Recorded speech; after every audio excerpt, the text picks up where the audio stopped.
So I'm here today with a couple panelists after the Future Midwest, so I'll just ask each one of you to introduce yourselves. I'll start at the end with Danielle. I'm Danielle Brycz with Verde Lifestyles. I'm Ryan Forrest with Verde Lifestyles. And I'm Jerome Espy with Blue Cross Blue Shield. And first question, softball, but what had you interested in coming to Future Midwest in the first place? I'll kick it down to Ryan.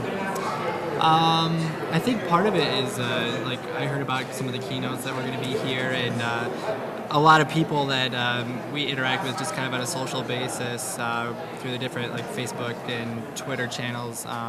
We heard kind of the buzz that was going around, and obviously we like to stay up to date on all the new trends and everything, so that was a big reason why we decided to come out here. Very good, very good. Any thoughts, Jerome? Well, I mean, I came out because this is just, it's such an exciting time as far as communicating. So, I come from the background in PR and in communications and TV and media. And really everything's kind of converging around the social media space. Mm-hmm. And so when I heard about this conference, I said, I got to be there to be around this energy, just a great energy in the room, a lot of smart people, and it's always good to be around that kind of thing. Absolutely. Danielle, I know that you got to see the last session with Jay Adelman. Right. What impressed you most about what he had to say? I think really his theme of, breaking the boundaries, going past your limits really kind of touched home as far as graduating in Michigan during one of the worst, economic times, and really kind of being forced to break those boundaries. Well, and you've been doing that a lot yourself, launching your own website while you're holding down a regular job. Right. How does a conference like this help bring exposure to both areas for you?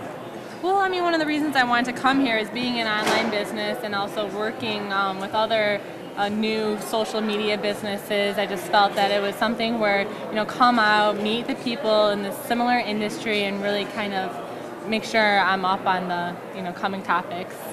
Very good.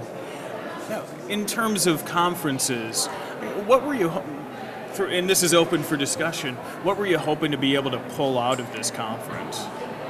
Well, for me, it was a number of things. I was hoping to be able to pull out some information on kind of analytics for what we're doing in the social media space at Blue Cross Blue Shield. And then also, I actually have a couple positions open, and so I was looking for smart people. I was looking for people that, if you're gonna go fishing, go to a pond that has a lot of fish in it.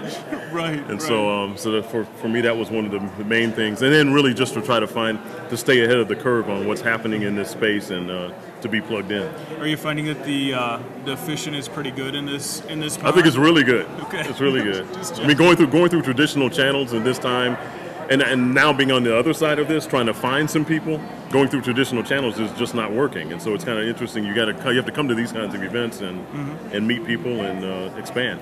Makes sense. I think too, communicating with a lot of people via like the online channels and finding out about events like this, where we can get together and really kind of collaborate on different ideas and find out what really are like the new trends that are going on. It's fun to meet face to face as opposed to just say like retweeting something here or finding out about this kind of online social. So it's pretty cool. Great. Well, and I'll just wrap up with. And I'll ask all three of you to answer this. What does an event like this mean for Metro Detroit, Southeast Michigan, our state? What does it mean to our state? I think it means, putting us really more on the map. It seems like social media is becoming a really central part of Metro Detroit and growing that industry and nurturing it. I think it's really important to have that, type of activity in the city. Yeah, definitely. Going to, there's been a lot of local tweet ups and different emerging technologies just within the city of Detroit, and people coming and interacting. It's been a really awesome process.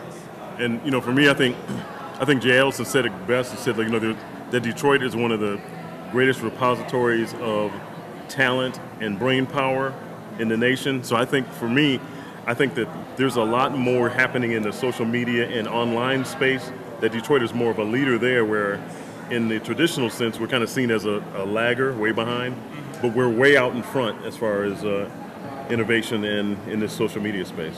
Well, thanks to all three of you, Danielle, Ryan, and Jerome, for helping us help raise that profile a little bit again tonight. Thank you. Thank you. Thanks, Dave.